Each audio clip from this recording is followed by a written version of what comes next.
Joykrishnapur GP আঞ্চলিক পঞ্চায়েতে পদে নির্দল প্রার্থী নাজিজ আফরোজ জাহান লস্কর আজ জেলায় উপায়ুক্ত কার্যালয়ে মনোনয়নপত্র দাখিল করেন। মনোনয়নপত্র জমা দিয়ে সাংবাদিকদের মুখোমুখি হয়ে নির্দল প্রার্থী নাজিজ আফরোজ জাহান লস্করের পিতা ফখরুদ্দিন লস্কর বলেন, ভোটে জনগণ ব্যাপক সাড়া দিচ্ছেন, এতে জয় নিয়ে আশাবাদী তিনি। হাইলাকান্দি থেকে রাহাতুল আক্তার, বড় ভূঁইয়ার রিপোর্ট।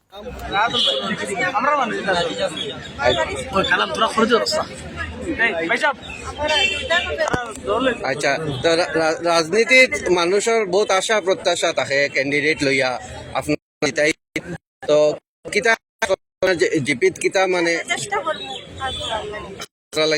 চেষ্টা করবা। তো রাজনৈতিক জীবন আপনি কেমন আগে থাকি? আমার রাজনীতি জীবনে 35 বছর হয়ে গেছে। তো কিতা মনে করেন এবার আপনার জয় সম্পর্কে?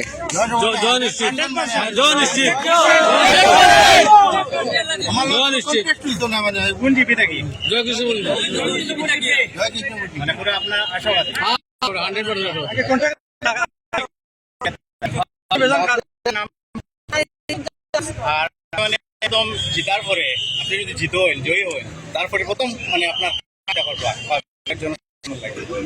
আপনার অঞ্চলের লাগে।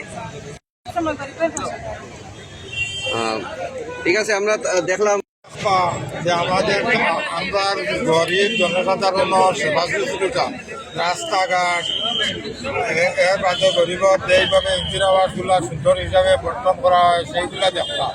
আমরাও জানে এই বিশ্বাস আছে নি তাই জিতার বাদে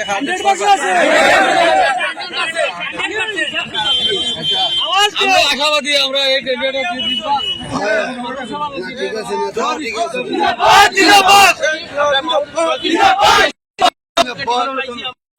আইন সর্বাবস্থায় গরিবর সাথে আসই এবং গরিবর লাগি সাহিত্য সহযোগিতা সর্বদা করিয়া যাইছিলাম এবং প্রতিনিধি হওয়ার পরে আমরা আশাবাদী যে আমাদের গ্রামাঞ্চলে জ্যোতিষপুর গ্রামের বিভিন্ন গ্রামের বিগত দিনে কিতা আপনি টানে পাইছেন? কোনো বিগত দিনে আমাদের এলাকার যে কোনো বিপদে আপদে পড়লে তাদের সহযোগিতা